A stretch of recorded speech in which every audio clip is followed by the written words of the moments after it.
On va commencer ce webinaire, premier webinaire de l'année 2023 Santé mentale et RH.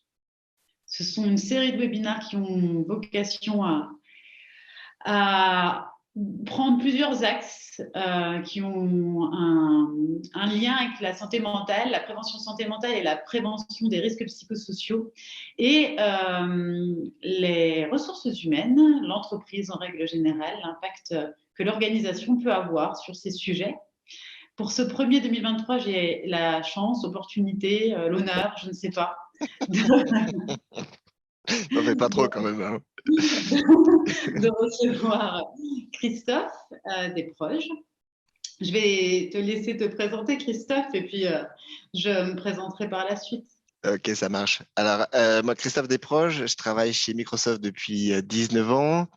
J'ai fait un burn-out il y a quelques années, ça fait déjà 7 ans. Euh, et depuis, j'en parle régulièrement. Alors, au départ, j'en parlais individuellement. Et puis, au fur et à mesure des années, j'ai un ami qui s'appelle Marc, avec qui on a décidé de créer le club des burn-outés et des bienveilleurs. Donc, on a un site, on a une plateforme, on a des podcasts aussi, et on fait des webinaires de temps en temps. Alors, aujourd'hui, Marc n'est pas là, mais je vais nous représenter tous les deux. Et on sensibilise aussi bien en interne dans notre entreprise qu'en externe sur les réseaux. Et on a très, très vite, après nos burn-out respectifs, décidé de, je vais pas dire d'en faire une force, mais au lieu de subir ce qui nous était arrivé, d'en parler pour essayer d'aider les autres à sensibiliser, à apprendre et puis à évidemment ne pas tomber dans les mêmes travers que nous. Voilà. Merci, Christophe, pour cette présentation. Moi, je suis Noémie Guérin, fondatrice du cabinet de conseil et de formation Santé plus dirigeants, qui a pour vocation d'aider les dirigeants et les entreprises à mettre en place une culture de la santé mentale positive dans les organisations du travail. Ça me paraissait essentiel en ce début d'année de commencer l'année avec ce webinaire sur l'épuisement, le syndrome d'épuisement professionnel. Savoir comment le repérer, savoir prévenir pour soi, pour ses collaborateurs et avoir une vision de quel rôle peuvent jouer les ressources humaines sur ce sujet. Ça me semble essentiel. On a pu échanger longuement avec Christophe la semaine dernière sur le sujet. On va essayer d'être plus concis qu'on a pu l'être, nous, lors de notre échange, puisque c'est un sujet qui nous passionne l'un et l'autre. Je vais vous partager le programme de ce webinaire qui va durer 1 heure. Donc, je vous le disais que avant de présenter le programme, je voulais vous présenter mes vœux. Et pour vous présenter mes vœux, j'avais choisi ce visuel qui a été la carte de vœux que j'ai pu adresser à mes clients et à mes partenaires. C'est une phrase, peut-être anodine, mais qui peut, selon moi, changer une année et qui a de la résonance par rapport à au sujet qu'on peut aborder aujourd'hui ensemble. Je suis fière de vous, de ce que vous entreprenez et de votre travail. Et c'est ce que je vous souhaite d'entendre au cours de cette année 2023. Le programme d'aujourd'hui. Remettre des mots dans un premier temps sur ce qu'est le syndrome d'épuisement professionnel, revoir quelles sont les causes, les facteurs de risque les plus courants, comment peut-on les prévenir, un focus important sur les ressources humaines et le rôle des ressources humaines, comment prévenir, comment aider les collaborateurs à se rétablir lorsque l'on est à cette place. Parler aussi de l'épuisement professionnel chez les personnes qui travaillent en tant que responsable ressources humaines ou dans ces services, ou sur des postes comme les managers, hein, ça peut aussi être intéressant. Et puis prendre l'exemple concret d'une situation de burn-out et comment les RH ont réussi à y faire face. L'idée dans cette double voie aujourd'hui avec Christophe, c'est d'avoir un aspect, un regard théorique sur le sujet, mais surtout et avant tout, de l'expérience et une expérience de terrain pour savoir comment on peut détecter et qu'est-ce qu'on peut faire vraiment sur ce sujet-là. J'ai une première question qui est, si jamais je vous dis, si on vous dit avec Christophe Burnout, à quoi est-ce que vous pensez? Vous pouvez l'écrire dans le chat ou débloquer votre micro le temps de dire un mot. Un mot qui, pour vous, incarne ce qu'est le burn-out.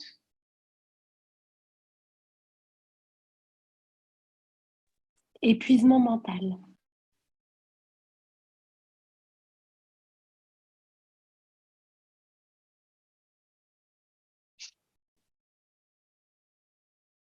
D'autres idées?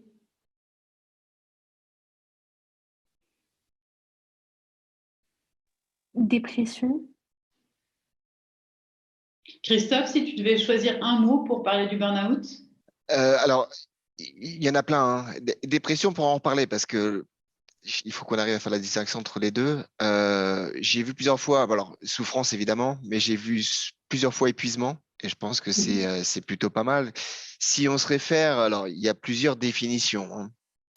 Si je regarde par exemple celle de Santé publique France, il parle justement, le burn-out ou épuisement professionnel est caractérisé comme un état d'épuisement physique, émotionnel et mental résultant d'une exposition à des situations de travail émotionnellement exigeantes.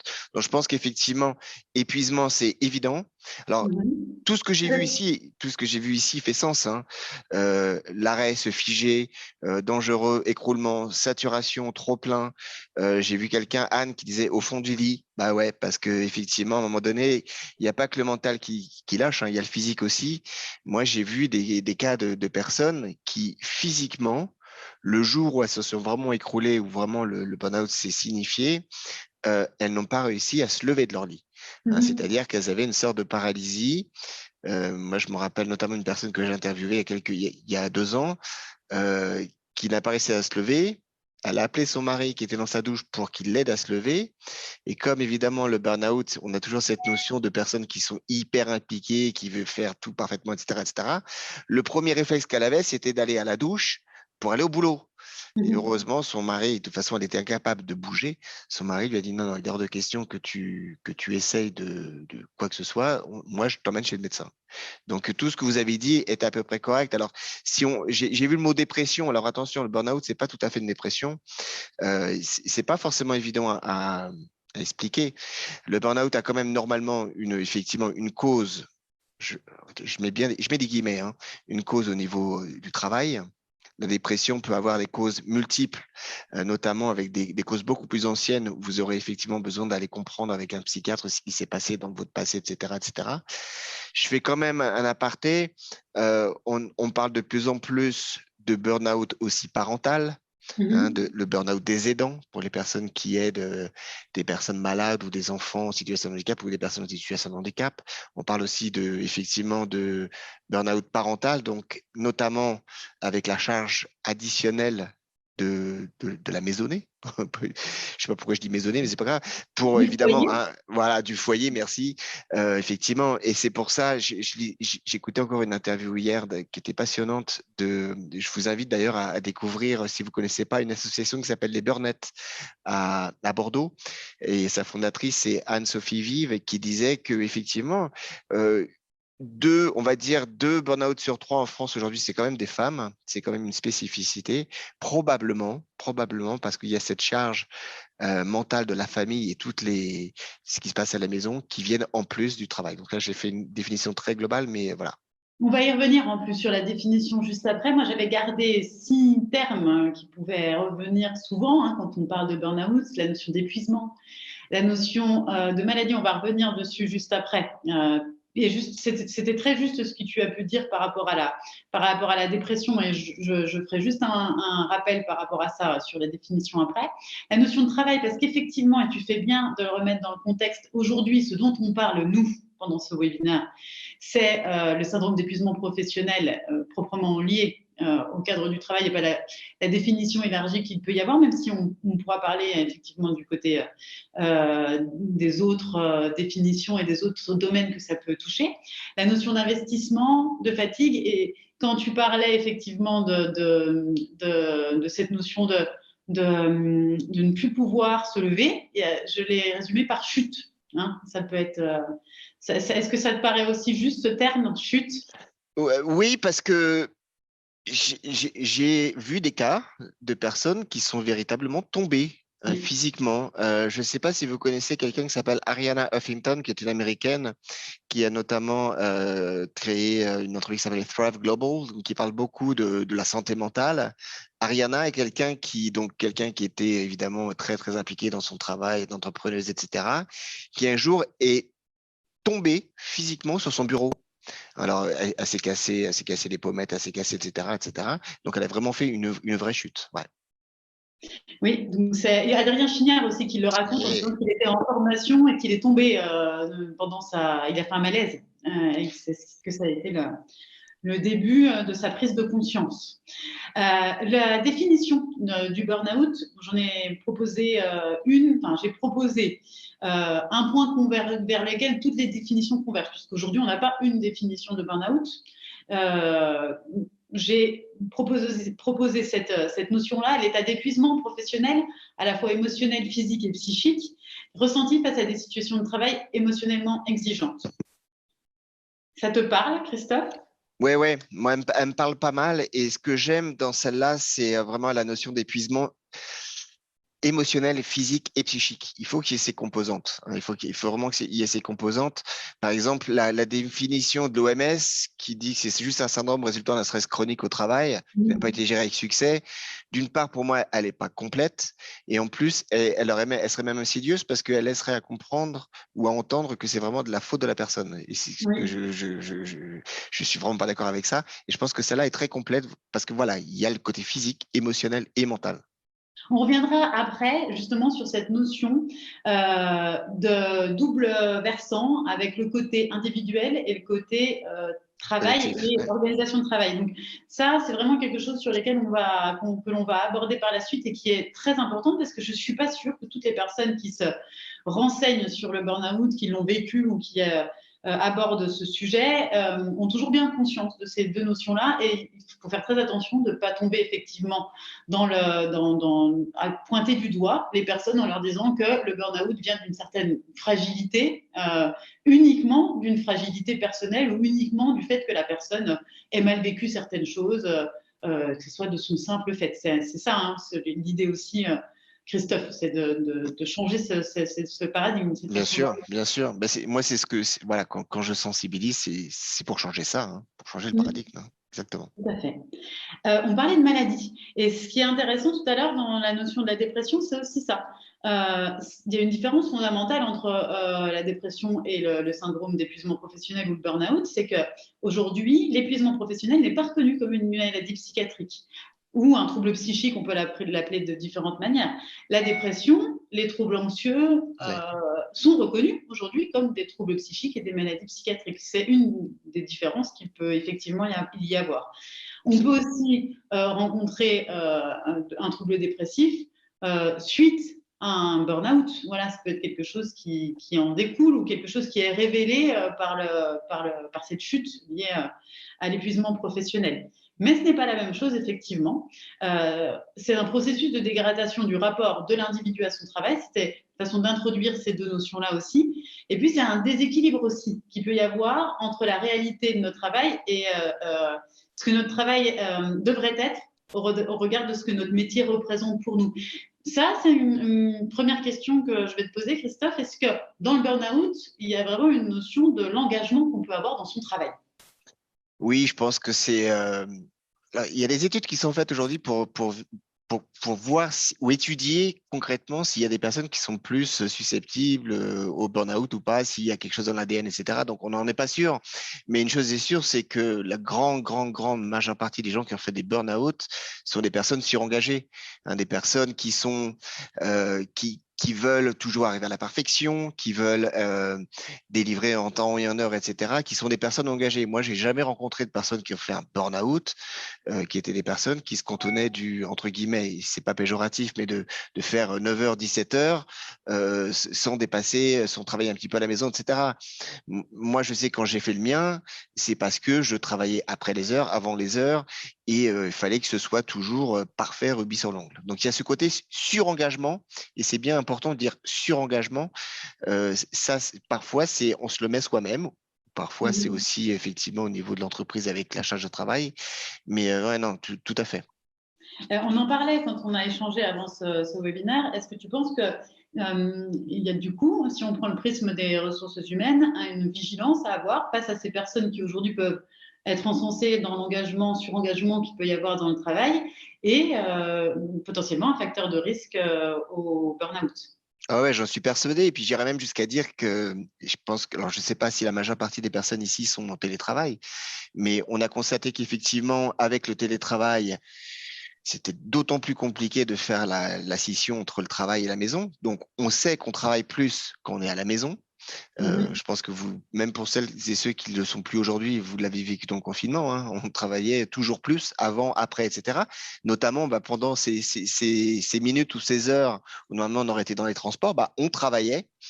Donc il y a ce côté, voilà, on est plus capable de faire la part des choses entre les deux et on s'investit d'autant plus comme ça. Et je pense qu'alors, est-ce que c'est au niveau des RH ou des managers? Je pense que c'est quand même au niveau des managers d'identifier celles et ceux qui en font plus qu'on leur demande, qui travaillent en dehors des heures de travail. Alors, il y a des entreprises qui ont créé voilà, des sortes de chartes pour ne pas travailler en dehors des heures de travail. La problématique, moi je le vis au quotidien, je suis dans une boîte franco-américaine, mes équipes ne sont pas en France, donc concrètement, ça veut dire que si je veux, je peux travailler 24 heures sur 24.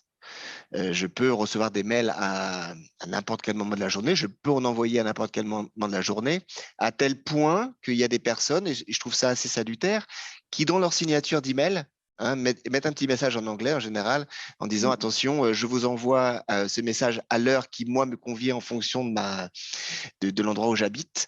Ça ne veut pas dire que je veux une réponse immédiatement. Mais je pense que oui, les managers notamment ont ce rôle de veille, et aussi évidemment de montrer l'exemple. Hein. Si votre manager vous envoie des mails le week-end après les heures de travail, etc., il donne pas le bon exemple. Hein. Et on parlait d'exemplarité autant du côté managériel que du côté des dirigeants. Exactement, exactement. Donc, qui peuvent envoyer des bons messages.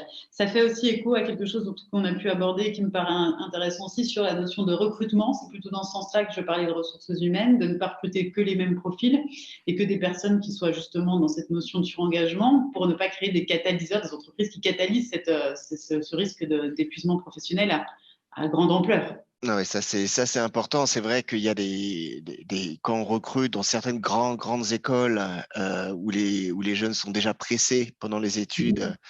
Moi j'ai vu des cas de burn-out d'étudiants.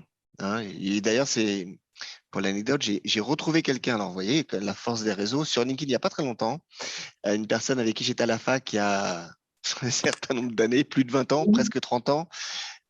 Qui était quelqu'un de très doué en langue comme moi et qui avait un avenir tout destiné dans l'interprétariat, dans la traduction de l'interprétariat, et on s'est perdu de vue.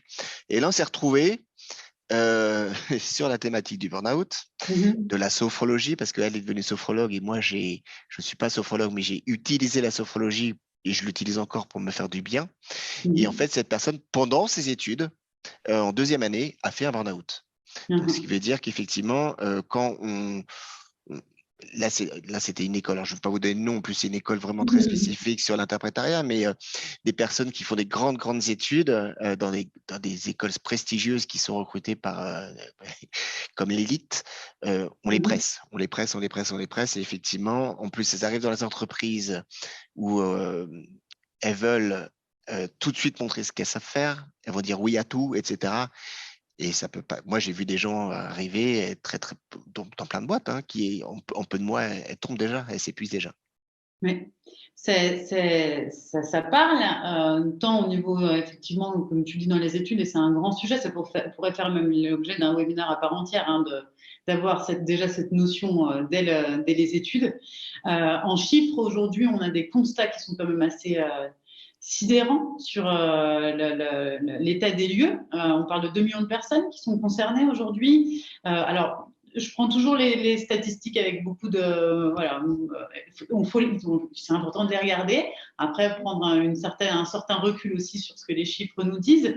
On a quand même 44% des salariés aujourd'hui qui se déclarent être en détresse psychologique. J'ai mis différents chiffres en avant sur ce slide, la notion aussi de professionnels, des ressources humaines qui sont touchés par le sujet, puisque dans ce webinaire, on a une partie des personnes qui nous regardent qui sont eux-mêmes sur ces postes.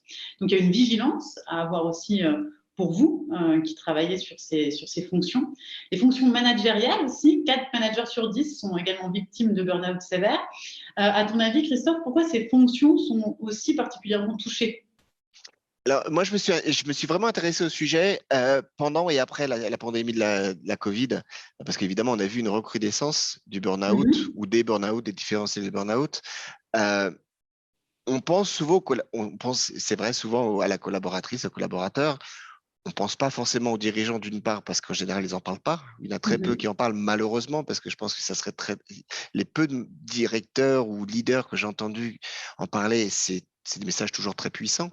On Mhm. oublie qu'effectivement, notamment pendant la pandémie, bah, que le manager et que les RH, euh, on leur demandait de faire, c'était même plus ce que nous on appelle en anglais de l'extra mile, c'est-à-dire qu'ils en faisaient, on leur demandait des choses nouvelles tous les jours, des changements de process.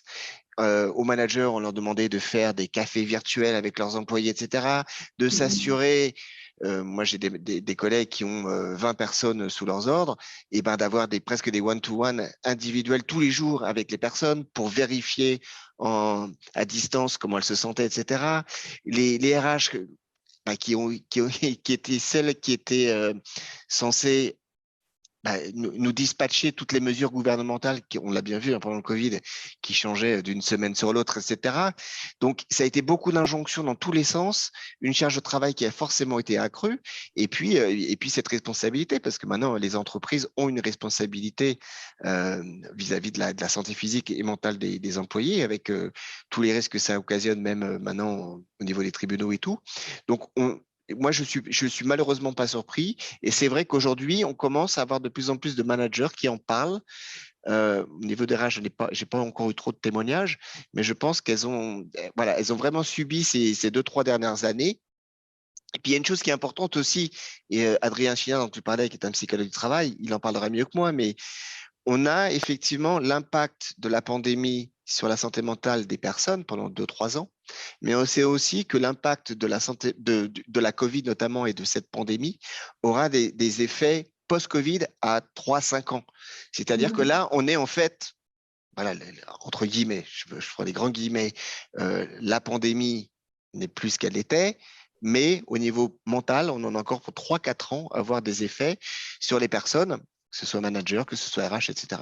Mais je pense qu'effectivement, et c'est pour ça qu'on a vu une recrudescence des taux de burn-out euh, chez les managers et chez les RH, toutes les équipes RH, pendant la Covid, parce que voilà, il a fallu qu'elles se démultiplient en plus de leur travail habituel. Et puis, hein, rappelez-vous, pendant les confinements, en plus, il y avait la famille. Il y avait la famille à gérer. Alors, je pense Ouais. encore une fois, on est quand même dans cette société ô combien patriarcale. Donc, les femmes managers ou les femmes RH qui, en plus, à la maison, avaient tout à gérer, ça rajoutait beaucoup, beaucoup de charges. Là, il y a des mots-clés dans ce qu'on se dit. Il y a la notion d'adaptabilité, hein, sur ce qui s'est passé, de devoir s'adapter rapidement, avec parfois des compétences qu'on doit apprendre, qu'on doit maîtriser seul, voilà, sur gérer, comme tu le disais, hein, les réunions en distanciel alors qu'on l'avait jamais fait toutes les semaines, gérer la détresse psychologique de nos collaborateurs en ligne directe avec des entretiens qu'on devait faire en one-to-one sans forcément avoir les clés de comment on parle, comment on s'adresse aux personnes qui sont en souffrance. Il y a la notion de la pression, voilà, il y a la notion de la charge mentale. Il y a beaucoup de choses qu'on a pu citer là dans ce qu'on vient de voir juste avant sur la thématique qu'on vient d'aborder. Et ce sont des choses qui sont quand même très importantes puisque tout ça lie deux facettes qu'on a déjà abordées il y a quelques minutes. La rencontre justement entre un individu et une situation de travail. C'est ça qui va définir à un moment donné le syndrome d'épuisement professionnel et le burn-out. Les caractéristiques qui sont liées au travail, donc j'ai noté quelques exemples hein, sur le sujet. Je ne vais pas les répéter, je vous laisse les dire parce qu'on vient de les aborder. Et puis les caractéristiques liées à l'individu.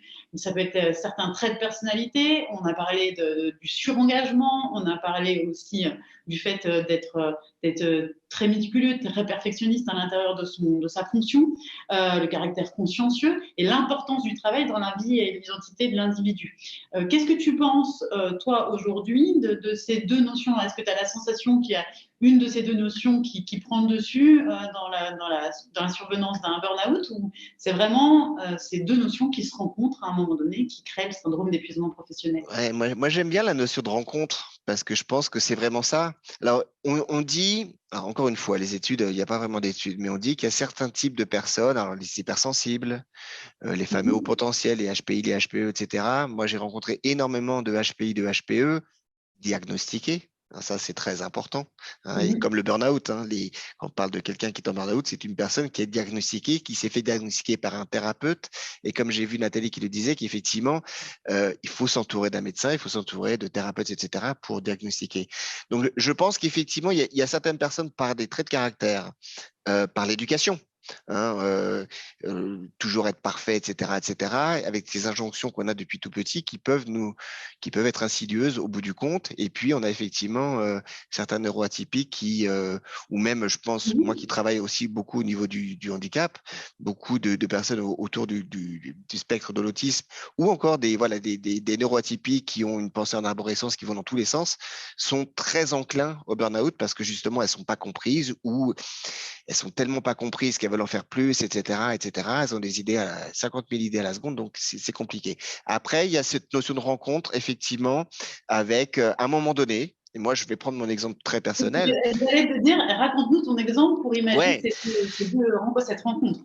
Moi, concrètement, il y a 8 ans de ça, j'avais un manager américain qui, alors on avait un super business, on travaillait très très bien, on était une petite équipe, une vingtaine de personnes dans le monde entier, on voyageait pas mal, on avait beaucoup de responsabilités, on avait beaucoup d'autonomie et on avait beaucoup de reconnaissance de la part de notre manager. Et quand je dis notre manager, même de notre management, de manager au-dessus.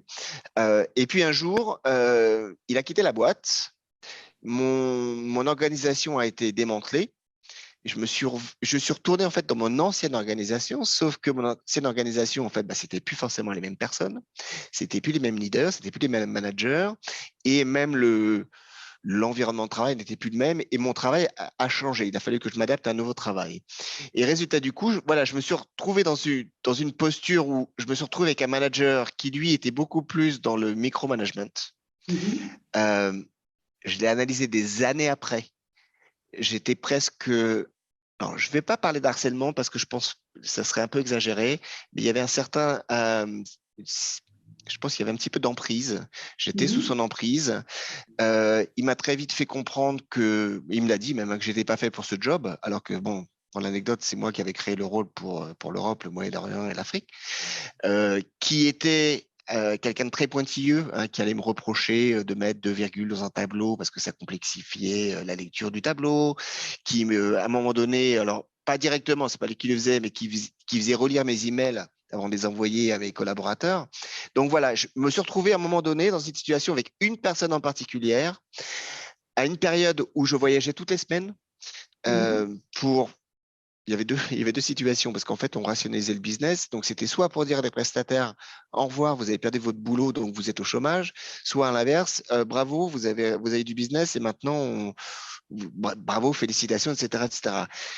Celles et ceux qui sont avec nous aujourd'hui, qui voyagent, vous savez que c'est fatigant de voyager. C'est pas, quand on voyage pour le boulot, c'est pas, voilà, on travaille, on travaille, on passe des heures dans les aéroports. Ouais, c'est pas les vacances, on travaille des heures on passe du temps dans les aéroports, dans les bouchons, dans les taxis, etc., etc. Donc, tout cumulé, en fait, au fur et à mesure, et je me suis retrouvé à, déjà, je pense que le syndrome de l'imposteur, il est arrivé. C'est-à-dire que du jour au lendemain, mon manager me disait que je ne savais plus rien faire, donc je pensais que j'étais nul, que je ne méritais pas ce que j'avais, etc., etc. Et j'ai commencé à très mal dormir, donc concrètement des vraies insomnies, des insomnies chroniques toutes les nuits à la même heure avec le petit vélo qui trotte dans la tête vers 3-4 heures du mat en me disant qu'est-ce que j'ai pas fait hier, qu'est-ce qu'il faut absolument que je fasse, etc., etc., etc. Avec cette notion de fatigabilité. Le lendemain matin, vous vous réveillez, vous êtes plus fatigué que la veille. J'ai commencé à être irritable. Alors au départ au travail, après à la maison, et ça j'en suis pas fier, mais bon, j'étais malade parce que moi j'utilise le mot. J'ai eu plein de mots physiques, des mots, l'estomac, le reflux gastrique, des problèmes de dos, etc. Et puis j'ai commencé à faire des erreurs dans le travail. Ça, c'est aussi une des manifestations de burn-out. Rappelez-vous, on n'en a pas trop parlé, mais quand on commence à avoir plusieurs manifestations les unes avec les autres, c'est là où ça va aider le médecin, en général, à faire son diagnostic. Quelqu'un qui fait simplement des insomnies, par exemple chroniques, il n'est pas forcément en burn-out. Par contre, si on commence à avoir cette personne qui est irritable, qui commence à être cynique par rapport à son travail, qui commence à s'isoler, qui commence à mal dormir, commence à avoir des mots X, Y, là, on peut commencer à avoir des problématiques. Donc, moi, je me suis trouvé effectivement, c'est pour ça que j'aime ce mot rencontre, j'aime beaucoup. Personnellement, voilà, à un moment donné de ma vie, de mon entreprise, je me suis retrouvé, voilà, il y avait moi, la personne, qui était quelqu'un qui était consciencieux, très consciencieux, qui voulait en faire, etc. Et puis, un management qui ne m'allait pas, plus cette notion de, voilà, c'était une restructuration au niveau du boulot avec des situations compliquées aussi à dire au revoir des personnes, etc., etc. C'est pour ça que moi, j'aime beaucoup cette notion de rencontre. On les voit ici, les signaux collectifs qui résument la rencontre de différents signaux, les signaux collectifs, les signaux individuels. À nouveau, ces deux facettes, la facette organisationnelle travail et la facette individuelle. Il y a beaucoup de choses que tu as pu citer dans les signaux individuels, les manifestations physiques que tu as très bien décrites, qui peuvent être les troubles du sommeil, tu en as parlé, tout ce qui est fatigue chronique, les douleurs au dos, les migraines, les vertiges, les nausées. Il y a aussi tout ce qui est manifestation émotionnelle. On a parlé d'irritabilité, ça fait partie, en règle générale, dans les troubles psychiques, d'une notion auquel il faut faire très attention. Quand on commence à plus rien supporter, tu parlais de l'impact que ça avait eu au niveau de ta vie familiale, mais c'est quelque chose pour moi sur lequel il faut avoir une grande vigilance quand on sent que quand on rentre du travail, on ne supporte plus nos enfants, notre femme, notre mari. C'est quand même effectivement, c'est dommage d'en arriver là. Et après, il peut en plus y avoir des conséquences et un cercle vicieux qui se met en place, qui peut accélérer la descente aux enfers, si je peux me permettre, ou en tout cas la descente vers des conséquences plus lourdes dans notre vie personnelle. Tout ce qui est manifestation cognitive, c'est quoi les manifestations cognitives? Ça va être la perte de concentration, les difficultés à prendre des décisions, à raisonner, et puis tout ce qui est manifestation comportementale et interpersonnelle. On va avoir le repli sur soi, l'isolement social. Est-ce que toi, quand tu échanges aujourd'hui dans le club des burn-outés avec différentes personnes, c'est quelque chose aussi auquel tu accordes de la vigilance, le fait que les gens commencent à s'isoler alors, je rajouterais qui peut être un signe difficile aujourd'hui à percevoir quand on travaille à distance. Oui, tout à fait. Et je reviens sur les manifestations. Bon, tu as tout dit.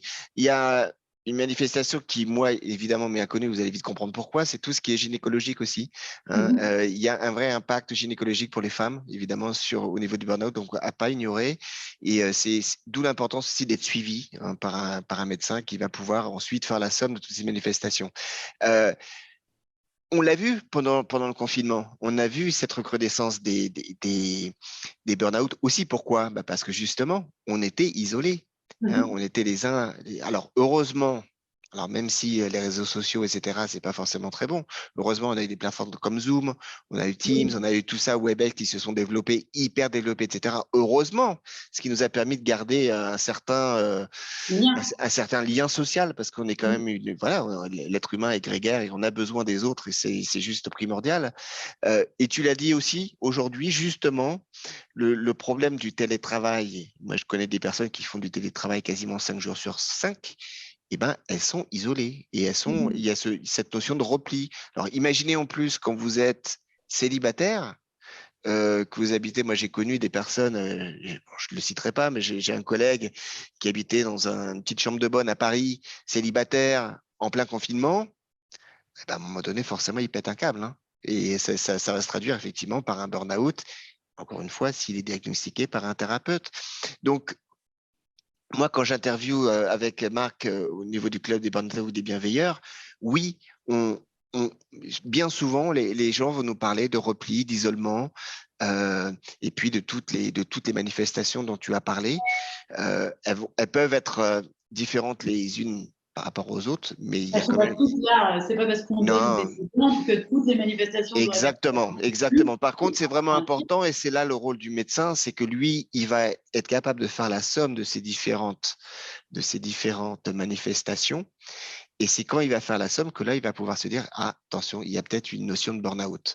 Ce que je vous disais tout à l'heure, hein, c'est quelqu'un qui est insomniaque, il n'est pas forcément burn-out. Par contre, s'il est insomniaque, qui commence à être anxieux, qui commence à être démotivé, qui commence à faire des erreurs, être agressif, etc., Qui etc., se réveille la nuit en pensant au travail et qui n'arrive pas à... là, il y a très probablement effectivement une cause de burn-out. Et c'est pour ça justement, ça devient de plus en plus compliqué en France avec avec les problèmes qu'on a aussi bien dans les hôpitaux que que nos médecins généralistes, à avoir un médecin référent. Si vous allez à chaque fois voir un médecin différent, sur Doctolib par exemple, je prends l'exemple, parce que cette semaine, vous avez mal à la tête. La semaine d'après, vous allez voir un autre médecin, vous avez mal au ventre. La semaine d'après, vous y allez parce que vous dormez pas, etc., etc. Et que ce médecin qui n'est pas le même, bah, il n'a pas forcément votre dossier médical pour faire la somme de ces manifestations. Voilà, il risque de passer à travers. Puis il y a une chose, on n'en a pas parlé. Rappelez-vous, c'est pas considéré comme une maladie, hein, chez les médecins. Donc, ça veut dire que c'est pas au cursus des médecins. Exactement. Donc, dans leurs études, ils n'apprennent pas, alors sauf s'ils le font, maintenant. Voilà, ils n'apprennent pas à diagnostiquer un burn-out. Donc, il faut vraiment qu'ils aient toutes ces manifestations pour, une fois accumulées, se dire attention, il y a probablement un burn-out. Il y a aussi un autre type de signaux que sont les signaux collectifs. Ça, je parle d'ailleurs en particulier aux personnes qui travaillent dans les services ressources humaines. Il y a des choses qu'on peut voir dans le fonctionnement d'une organisation qui peut nous mettre la puce à l'oreille sur il y a peut-être quelque chose à aller creuser dans le fonctionnement de l'entreprise.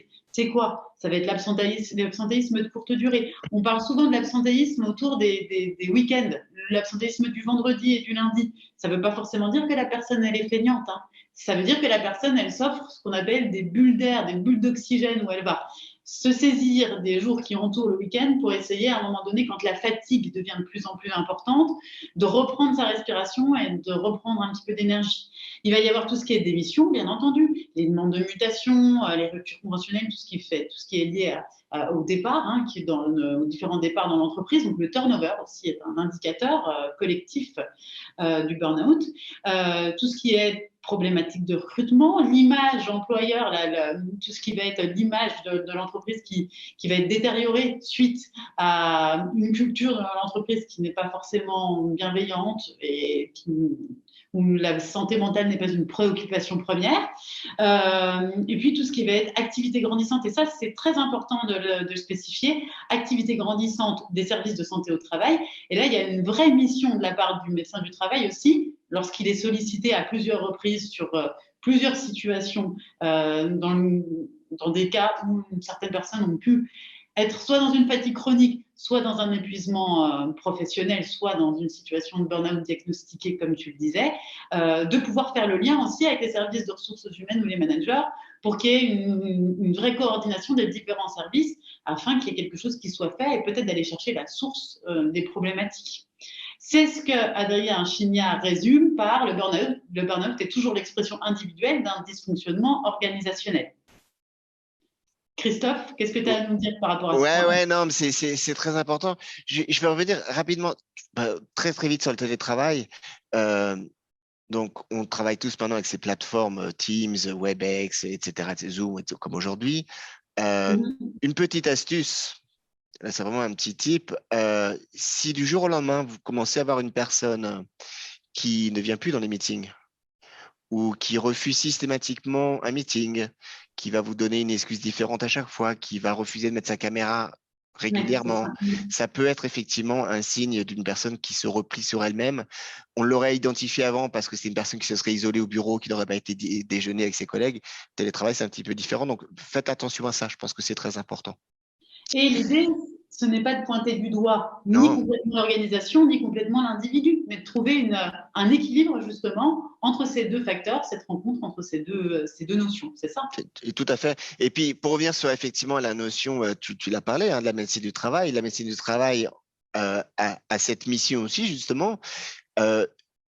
toujours, évidemment, bien entendu, sous l'anonymat, hein, sous le régime de l'anonymat, sans donner de nom, etc. Moi, j'ai vu des cas, effectivement, dans les entreprises où le médecin du travail allait alerter les RH en disant, voilà, dans tel service, j'ai vu qu'effectivement, il se passait quelque chose. Je peux pas vous donner de chiffres, je peux pas vous donner de nom, etc. Mais il se passe quelque chose probablement au niveau de l'organisation, etc.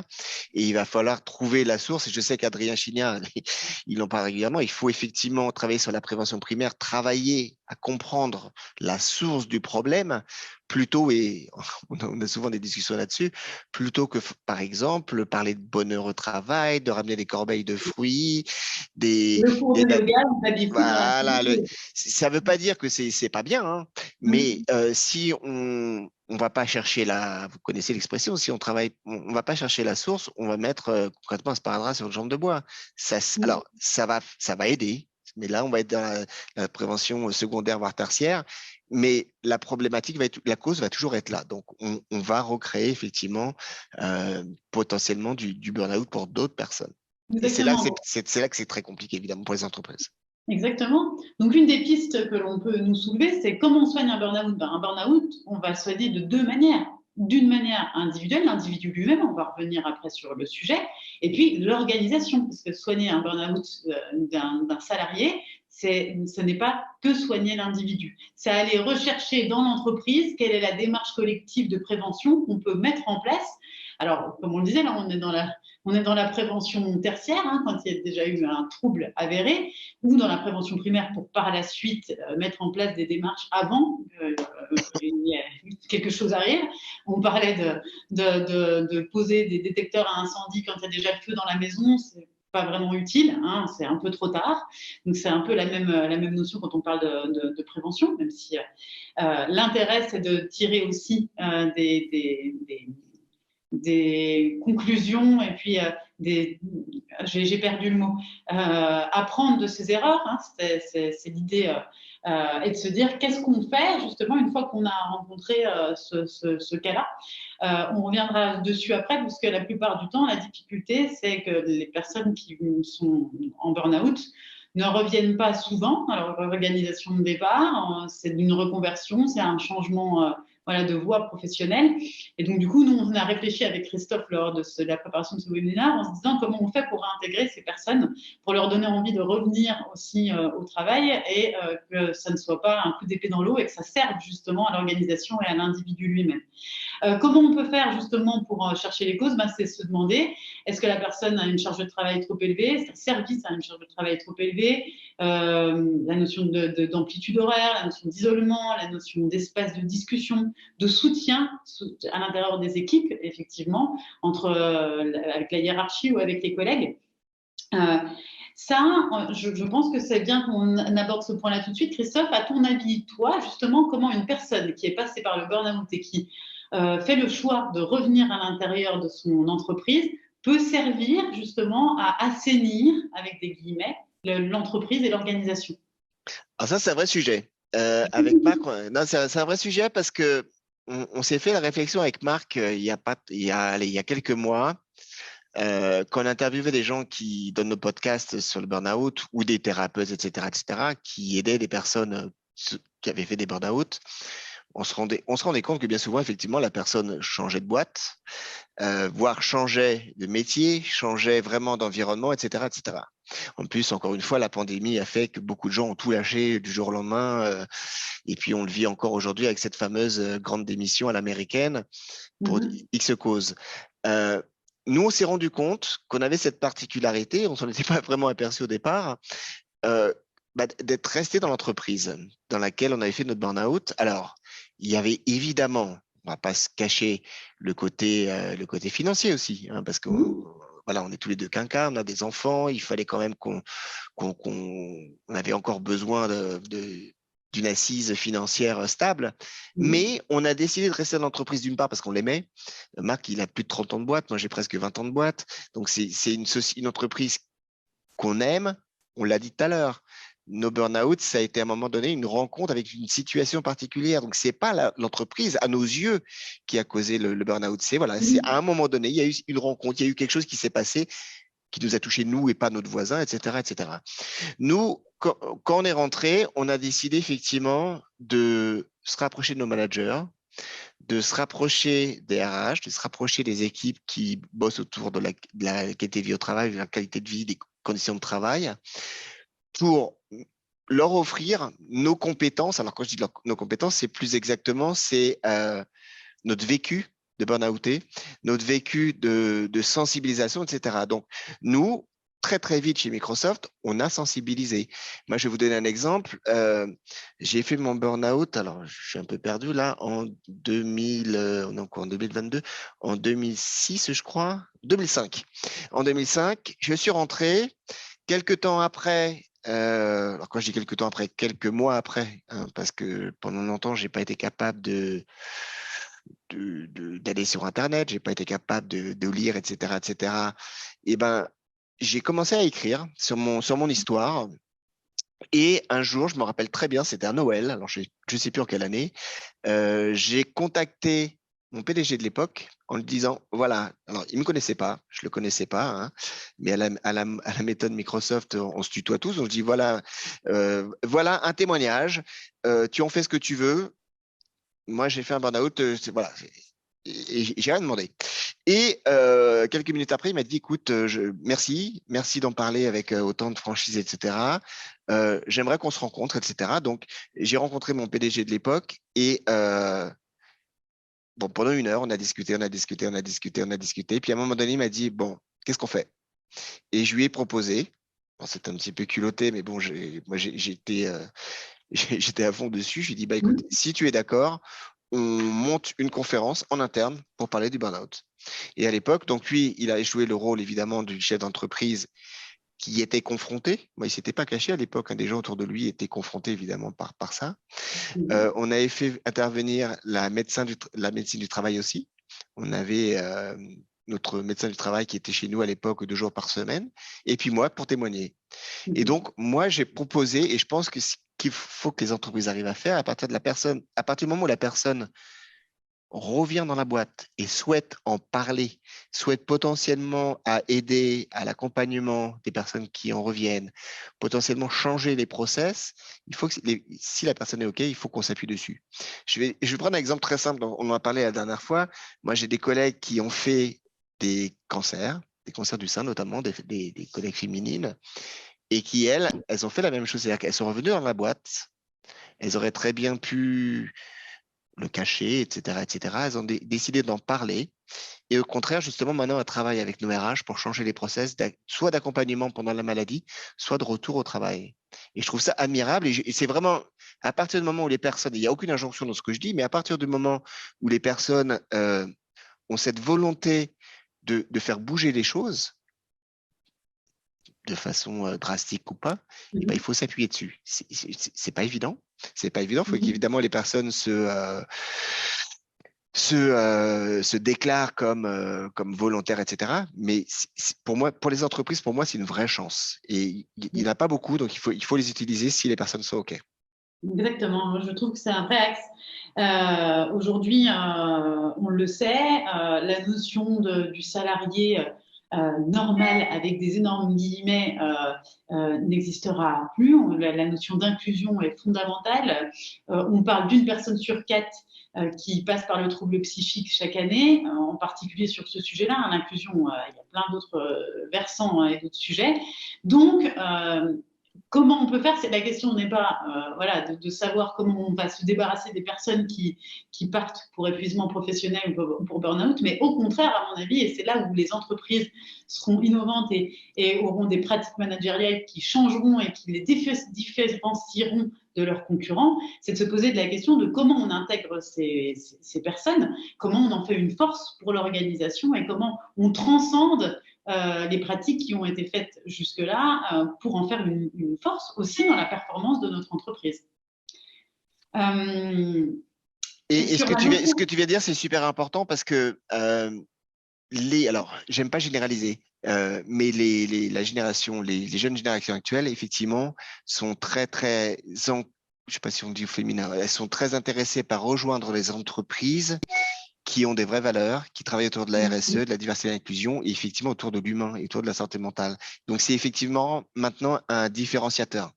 Donc, Bien. il faut Et absolument qu'on sur investisse certains là-dedans. appels à projets, sur certains appels à projets, sur certaines entreprises, maintenant, les entreprises entre elles se demandent qu'est-ce que vous faites pour la santé mentale de vos salariés et concrètement, qu'est-ce que vous mettez en place.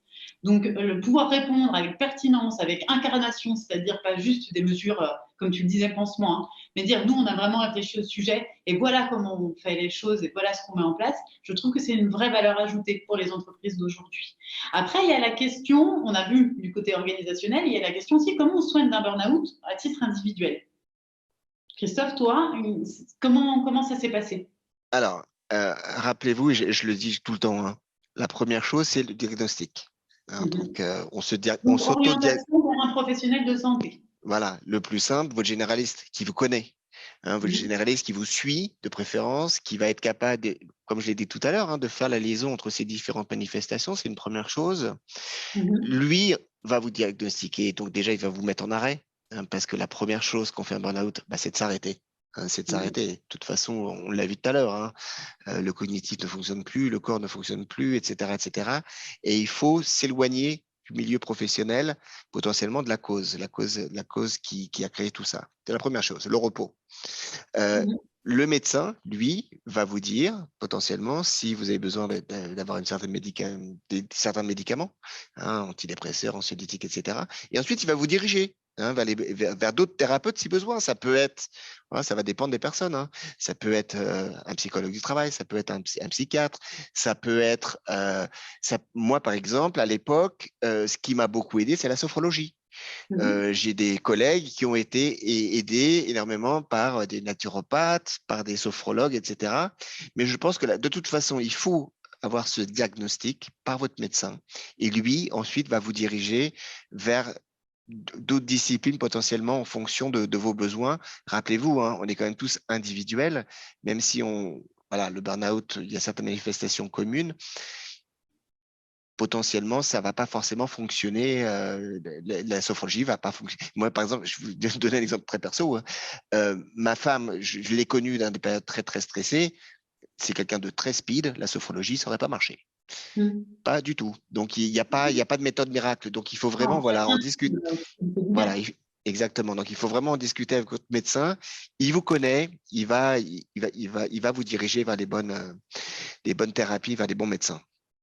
C'est très juste de dire que chacun doit. Je pense que ce protocole, c'est-à-dire orientation vers un avis médical est nécessaire, comme tu le dis, pour différentes raisons, hein, pour effectivement avoir la pose d'un diagnostic, mais aussi la médecine du travail pour la reconnaissance entre le lien entre le trouble que l'on est en train de vivre, même si c'est pas reconnu comme maladie psychiatrique, et en tout cas la dégradation au niveau de notre santé mentale et le lien avec le travail. Et puis par la suite, trouver des choses qui nous permettent de nous faire du bien et de nous sentir bien. J'ai noté ici quelques exemples d'idées, d'actions qui peuvent être mises en place pour faciliter soit le retour à l'emploi d'une personne qui vit une situation de burn-out, soit également en prévention, hein, parce qu'il y a sur les actions qui sont notées ici, on trouve différentes idées. Il y a la notion de former les gens, et d'informer les gens sur les éventuels signaux d'une santé mentale dégradée. On n'a pas le temps d'en parler plus en détail, mais il y a différentes formations. Moi, c'est mon métier de tous les jours. Pour le coup, ça peut être former des référents risques psychosociaux en interne. Il faut savoir que pour les entreprises de plus de 250 salariés, aujourd'hui, c'est obligatoire, hein, d'avoir des référents FPS. Sauf que si jamais on veut faire bien les choses, ben, on ne va pas dire bah, tiens, toi, tu vas être référent FPS parce que tu sembles être la personne qui est le plus adaptée à la situation. Mais l'idée, ce serait vraiment de former ces personnes-là à ce rôle, à cette mission. Il y a aussi la formation de premier secours en santé Mhm. mentale qui permet d'aller former les gens à détecter une personne en détresse psychologique et surtout à agir et à orienter la personne vers les bonnes ressources, comme les différentes choses, les différentes orientations qu'on vient de donner juste ici. Il y a la charge de travail, et ça, tu n'en as pas parlé, on en avait parlé ensemble. Réintégrer la personne à son rythme. Ça, c'est important, il me semble aussi. Oui, moi alors Marc, donc le co-créateur du club, lui, il a bénéficié d'un mi-temps thérapeutique, par exemple, hein, pendant plusieurs Mhm. mois. Moi, ça m'a pas été proposé parce que mon burn-out a été moins long. Par contre, alors, autant mon manager avait été une des causes de mon burn-out, il a eu l'intelligence, à mon retour, d'une part, de s'excuser de son mode de management. Et il a fait quelque chose, à mes yeux, très, très bien. Parce que sinon, je crois que ça aurait pu très mal se passer. C'est il m'a dit clairement, je connais pas bien le burn-out, je sais pas par quoi tu es passé. J'imagine que tu n'es quand même pas encore à 100% au niveau cognitif, etc., etc. Est-ce que tu souhaites que je te retire ça, ça, ça, alors telle tâche, plus tes voyages, etc. Et qu'au fur et à mesure où tu te sens bien, tu réintègres ces tâches, ou est-ce que tu souhaites que je t'enlève d'ores et déjà telle et telle tâche? Et donc, il m'a laissé voilà, il m'a laissé le choix. Hein, donc, je lui dis clairement, oui, pour l'instant, merci, je ne veux plus voyager. Telle et telle chose, pour l'instant, je ne les fais pas. Et au fur et à mesure, donc des mois venant, j'ai commencé à reprendre, voilà, entre guillemets, du poil de la bête et reprendre certaines tâches. Ce qui a pour moi été effectivement salvateur. Je pense que s'il m'avait dit dès le départ, bon, à partir de maintenant, tu fais plus ça, ça, ça, ça, ça, je ne sais pas si j'aurais replongé tout de suite, mais ça aurait été quand même un bon chemin vers la chute, la nouvelle chute, ouais. Donc ça, ce partage-là me semblait important parce que des différentes personnes que j'ai pu accompagner sur le sujet et voir en entreprise, cette notion d'avoir la liberté de reprendre, voilà, même alors je prends l'exemple des entrepreneurs aussi, qui se retrouvaient dans cette situation-là, de se dire, ben, je suis arrêtée pendant un moment et après je reprends un jour par semaine, après j'augmente à 2 jours par semaine, 3 jours par semaine. En tout cas, j'écoute mon rythme parce que j'ai compris qu'à un moment donné, la priorité, c'était que je prenne du temps aussi pour réintégrer ça, parce que ça n'a pas que des conséquences psychologiques, c'est aussi des conséquences physiques, et comme tout retour à l'emploi, ben, ça demande une adaptation.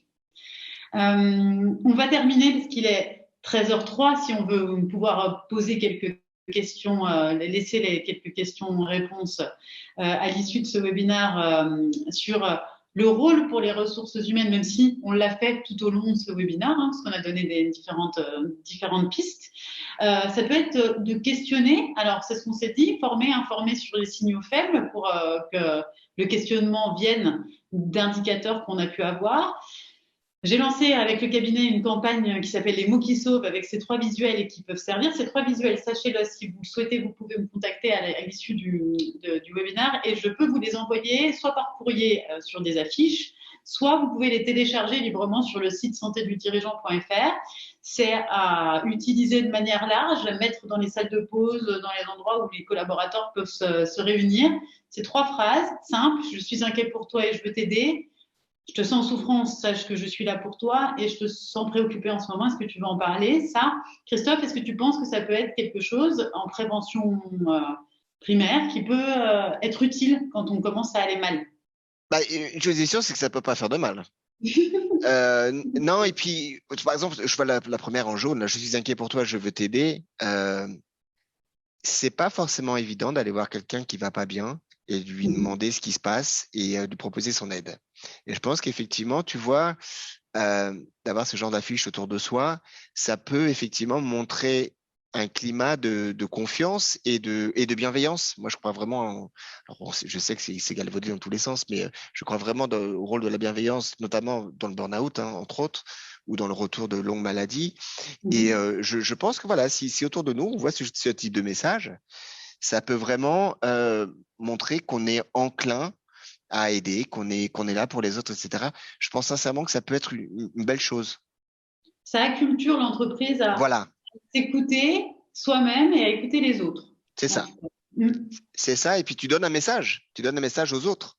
On est là, voilà, pour s'entraider, entre guillemets.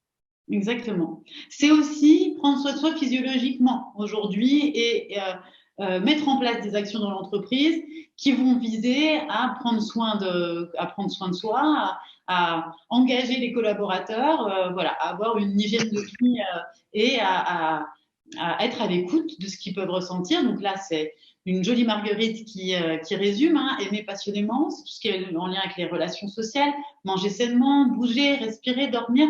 Est-ce que toi, dans ton parcours, tu trouves que tout ça, ça a eu un impact, mais tu l'as déjà dit, puisque tu as intégré des rituels à l'intérieur de ton quotidien après ton burn-out qui font écho à ça, non? Oui, et puis des fois, le plus dur, c'est la durée. Hein, c'est voilà, aimer C'est comme les bonnes manger. résolutions de début d'année, ça. Voilà, c'est ça. C'est que ces injonctions qu'on se fait à soi-même, il faut les garder. Il faut les garder. Moi, je vous cache pas qu'au fur et à mesure des années, je vais être très sincère, hein, en 2021, donc pendant je sais plus si c'était le premier, le deuxième confinement, je sais plus trop, j'étais pas loin de retomber. Parce que justement, j'étais dans le côté repli, isolement. Évidemment, il n'y avait pas le choix parce qu'on était à la maison bloqué. En plus, à l'époque, c'est là où j'ai découvert ma surdité, parce que j'ai aussi une surdité avec une RQTH maintenant. Donc, j'aurais très bien pu plonger. Et puis, je me suis quand même, et c'est assez ironique, c'est en faisant de la sensibilisation, en reparlant des manifestations, etc., je me dis, attention, attention, attention. Donc, je suis revenu vers, entre guillemets, vers ma routine, vers les essentiels. Parce que voilà, il y a des moments, c'est comme la bienveillance, hein, si on est bienveillant 5 minutes avec son collègue, c'est bien, mais si c'est juste 5 minutes, ça suffit pas. Et il faut prendre soin de soi, mais dans la durée. Et parfois, c'est le plus compliqué, je crois aussi. Oui, c'est pas forcément simple. On est dans un moment de l'année où souvent on en a plein de bonnes résolutions pour prendre soin de soi. Effectivement, il faut aussi se dire, et c'est un peu une notion sur laquelle on va commencer à clôturer, mais reconnaître qu'on fait de son mieux et se dire que petit à petit, on essaye de mettre des jalons pour préserver sa santé mentale et faire en sorte d'aller le mieux possible. C'était important aussi pour moi de clôturer sur ça, hein. Le titre, le pouvoir, le statut, personne n'est à l'abri. Mais burn-out touche tous les hommes et les femmes, du salarié au manager au dirigeant. Donc c'est un sujet qu'on peut aborder sur plusieurs axes, mais c'est important de se dire que on peut tous être concernés à un moment donné. Tu conclurais sur quoi, toi, Christophe? Sur ça, personne n'est à l'abri, hein, personne n'est Wonder Woman ou Superman, ça peut nous tomber dessus à chaque moment. Alors, encore une fois, je l'ai dit tout à l'heure, mais quelqu'un qui effectivement qui fait ses petits horaires classiques et qui est pas hyper investi, normalement, il est tranquille, au moins au niveau du burn-out. Mais voilà, ça peut arriver à n'importe qui. C'est pas une faiblesse, c'est pas parce qu'on est faible, ça c'est très important. Moi, j'ai mis longtemps à l'intégrer ça, mais voilà. Et puis celles et ceux qui peuvent témoigner au sein des entreprises, témoigner alors au niveau de la sensibilisation et de partager leurs histoires, moi je le vis au quotidien, c'est rendre service aux autres et c'est vraiment faire du bien aux autres parce que quand vous avez à avoir un témoignage d'une personne qui a une maladie, qui a eu un burn-out, etc., ou qui est en dépression, etc., qui en parle, ça a d'autant plus d'impact qu'on la connaît et qu'on s'identifie à la personne. Je crois que c'est aussi très important. Merci beaucoup, Christophe. Je t'en prie. Je vais arrêter le partage et on va prendre une dizaine de minutes pour, allez, on se dit jusqu'à 15, 20, pour répondre aux différentes questions s'il y en a, avec grand plaisir. Alors, j'ai vu qu'il y en avait eu notamment tout au début, je crois. Non, c'est pas tout au début. Attends, je descends dans le chat aussi. Alors, il y avait Alexiane qui avait posé une question tout au début. Parce que j'avais évoqué la paralysie de la personne qui était en burn-out et qui était capable de se lever, hein. Est-ce que ces paralysies que vous évoquez peut arriver sans que ce soit lié au burn-out? Alors, je suis pas médecin, hein, mais j'aurais tendance à dire oui, notamment avec tous les types d'AVC, etc. Donc, bien entendu. Et encore une fois, je suis pas médecin, mais la réponse est forcément oui. Depuis quand parlons-nous des burn-out en France? Ah, ça, c'est intéressant. Intéressant. Cette notion était-elle utilisée en 2005? Alors, 2005, je ne sais pas. Moi, j'ai fait le mien en 2006, on en parlait déjà. Mais c'est vrai que, par exemple, Marc, donc mon ami et co-créateur du club, il a fait un premier burn-out il y a une vingtaine d'années, et c'est clair qu'on n'en parlait pas. On n'en parlait pas du tout. Alors, quelle année on a commencé à vraiment utiliser le terme en France? Je ne suis pas capable de vous le dire, par contre. Il y a une question technique sur le replay. Oui, le webinaire sera accessible en ligne dans les jours qui viennent, bien entendu, si vous souhaitez le regarder. Merci Philippe pour ce retour.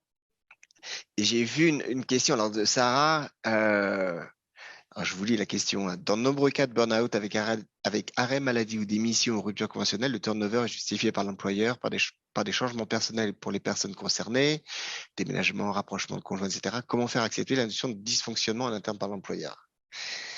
Si j'avais la solution, sincèrement, voilà. Mais c'est pour ça que les entreprises ont du mal avec cette notion de, voilà, d'audit des problématiques et des causes. Il faut qu'on arrive à passer par là. Je pense que c'est une prise de conscience. Je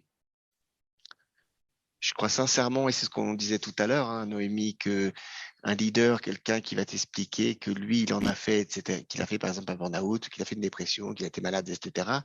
C'est grâce à ce genre de témoignage qu'on peut faire bouger les choses.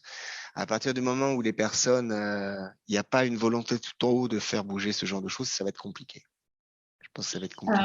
Moi, j'ai une réponse aussi parce qu'il y a il y a une notion qui recoupait qui était comment. Alors, je l'ai perdu parce que du coup, j'ai avancé.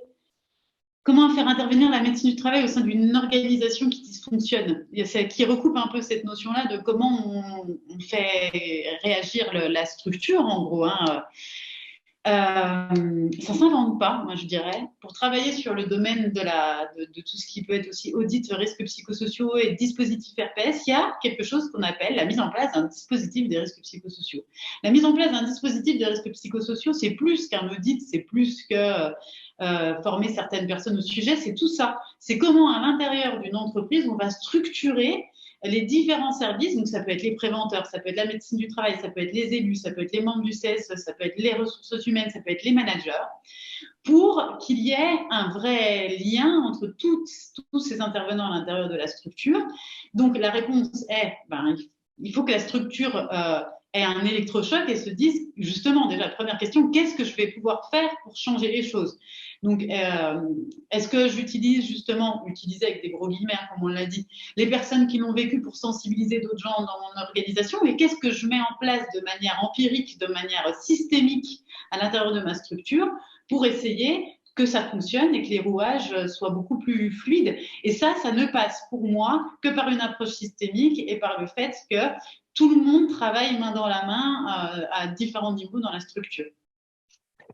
Noémie, je me permets de revenir sur le message d'Émilie. Là, je suis assez surprise d'entendre que burn-out exclurait les salariés aux horaires classiques. Alors, évidemment, hein, quelqu'un qui fait un 30 heures, un 35 heures, qui est dans un dysfonctionnement collectif, qui est un manager toxique, etc. Bien entendu, hein, qui peut être confronté au burn-out. Ce que je voulais dire par là, c'est que quelqu'un qui n'a pas cette notion de surengagement, quelqu'un qui en fait pas plus que les autres, normalement, il va pas tomber. Mais évidemment, si quelqu'un malheureusement est dans un milieu toxique avec peu d'heures, il peut évidemment tomber en burn-out, bien entendu. Christelle nous dit le burn-out peut être source d'une problématique organisationnelle. On l'a vu, hein, il y a toujours deux versants, on le répète jusqu'au bout, un versant organisationnel, un versant individuel. Y a-t-il aussi un parallèle entre burn-out et harcèlement? Le harcèlement fait partie des risques psychosociaux, fait partie d'un dysfonctionnement organisationnel. Et donc, oui, par conséquent, il peut y avoir C'est ce que disait Christophe très bien quand on parlait de rencontres. Quand on dit il y a un dysfonctionnement organisationnel, ça ne veut pas dire le problème, c'est vous, c'est l'entreprise. Et Christophe l'a bien dit en disant, moi, quand je suis revenue, je n'avais pas de problématique avec Microsoft. J'avais un problématique avec une rencontre entre un événement qui s'était passé sur mon lieu de travail et moi en tant qu'individu. Donc, ça veut dire que oui, effectivement, on peut imaginer qu'à un moment donné, quelqu'un se retrouve dans une situation dans son équipe de harcèlement, peu importe, hein, et pas forcément le salarié, le manager qui harcèle le salarié, pas forcément dans ce cas-là. Il faut aussi ouvrir l'esprit en disant, des fois, ça arrive aussi qu'il y ait des salariés qui aient des pratiques de harcèlement auprès des managers, voilà, dans tous les cas. En tout cas, dans une équipe, une pratique de harcèlement, une situation de harcèlement. Et l'individu à ce moment-là, avec cet événement-là, ça peut conduire jusqu'au burn-out. Christophe, toi, c'est quoi ta réponse par rapport à ça? Non, je suis d'accord. Je pense que tu as sincèrement tout dit. Il y a cette notion, le parallèle entre le burn-out et le harcèlement, tu l'as dit déjà, ça fait partie de la famille des RPS. Hein. Il peut très bien aussi que le harcèlement soit à cause d'un burn-out. Mais je préfère dire qu'effectivement, il y a cette notion de parallèle. Ouais, je suis assez d'accord avec ça. Après, et ne pas déformer les propos et dire que il y a une partie, c'est de la faute de la personne qui se fait harceler, d'être dans cette situation-là, ça n'a absolument rien à voir. Alors, ouais, non, exactement. Je connais pas bien bon, je vais être honnête, hein, je connais pas bien le harcèlement, je veux dire, les fondements, les causes du harcèlement, etc. Euh, j'ai lu un livre très intéressant sur l'emprise. Alors ça, je peux vous le conseiller parce que c'est quelqu'un que je connais très bien qui s'appelle Wadi. Alors attendez, je vais vous donner ses coordonnées. Il a écrit un bouquin qui était passionnant sur l'emprise. Alors, on est sur un type de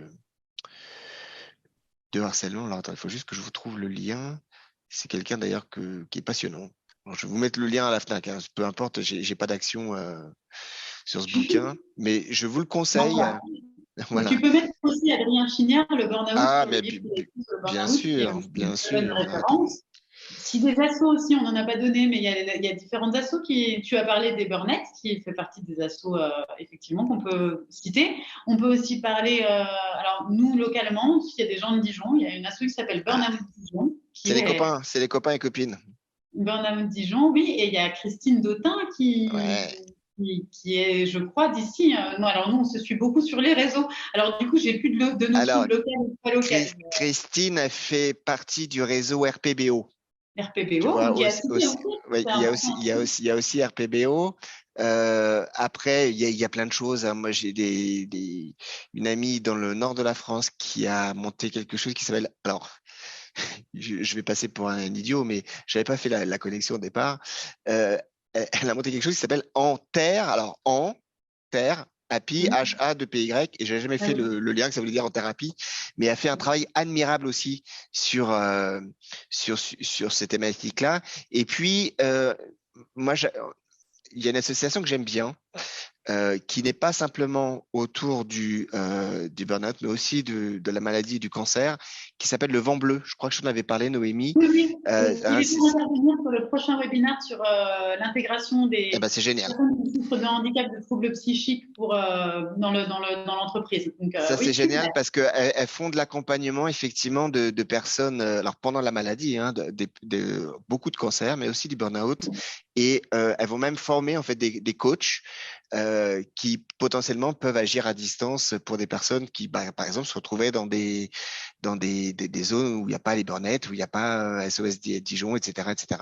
Mais il commence à y avoir pas mal ouais, d'associations. Puis après, vous avez tout le système de coach aussi, mais les associations font un boulot assez incroyable. Ouais. Alors, je vais mettre quelques notions parce que là, je me suis rendu compte qu'en fait, j'étais en train de mettre le message dans notre discussion privée, Christophe. Donc, je vais Ah oui, recommencer. d'accord. Je vais mettre le lien vers le Burnout Dijon de Pascal Réplin, les Burnettes, puis le réseau RPBO aussi qui peut être un bon relais, et puis vers le Vent Bleu également. Ce que je ferai pour être plus large, c'est que j'enverrai un mail à tous les participants, toutes les personnes qui sont inscrites, et je leur mettrai ces quelques références, ressources qui peuvent servir dans le cadre du syndrome d'épuisement professionnel.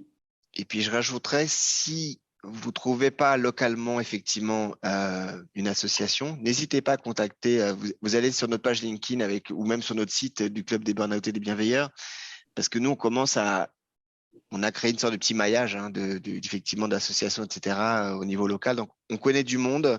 Et quand on n'a pas la réponse, bah moi, il m'est arrivé, par exemple, de contacter Anne-Sophie Desbornettes. Tiens, j'ai quelqu'un qui a un gros problème, je vais dire n'importe quoi, avec Aix-en-Provence et qui a besoin d'un avocat qui connaît les RPS, etc. Est-ce que tu peux me conseiller quelqu'un, etc. Donc après, voilà, c'est un réseau. Hein.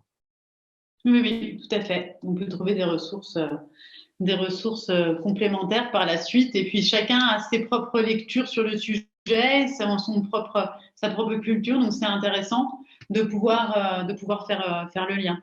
Je vais noter Wadi Choueri pour pouvoir Il est mettre son passionnant. Alors, c'est devenu un copain, mais au départ, je l'avais interviewé. C'était un des premiers podcasts qu'on avait fait. Alors, on n'avait pas parlé burn-out, on avait parlé emprise, même si c'est intéressant parce que voilà, il y a voilà, il y a des choses qui me font penser que l'un peut entraîner l'autre, etc., etc. Mais c'est quelqu'un de passionnant et de passionné et voilà, moi j'ai vraiment découvert cette notion d'emprise et d'empreneur et d'emprenez. Donc je vous conseille vraiment cette lecture. Parfait. Eh bien, merci beaucoup à tous d'avoir suivi cette. Ah, il y a Philippe qui nous dit est-ce qu'il peut mettre un lien vers un post qu'il a écrit avec des noms d'assaut. Oui, tout à fait. Avec grand plaisir, Philippe. Comme ça peut faire des ressources aussi pour d'autres personnes qui cherchent d'autres ressources. Merci beaucoup pour votre présence pendant ce webinaire. J'espère que nos interventions vous ont plu. On a eu quelques retours déjà dans le fil de discussion qui était déjà plutôt encourageant sur ce qu'on a pu apporter. C'est bien. Si on peut servir, je reprends une phrase d'Adrien Chinière qu'on a beaucoup citée. Si la situation vous semble tendue, votre main peut l'être aussi. Ça résume bien le sens qu'on a voulu donner à ce webinaire et ce qu'on souhaite faire, nous, dans notre travail de tous les jours, dans la sensibilisation qu'on essaie de mener avec Christophe. Donc, merci à tous pour votre attention et pour votre participation à ce webinaire Santé mentale et RH. Et merci à toi, Noémie. Avec plaisir.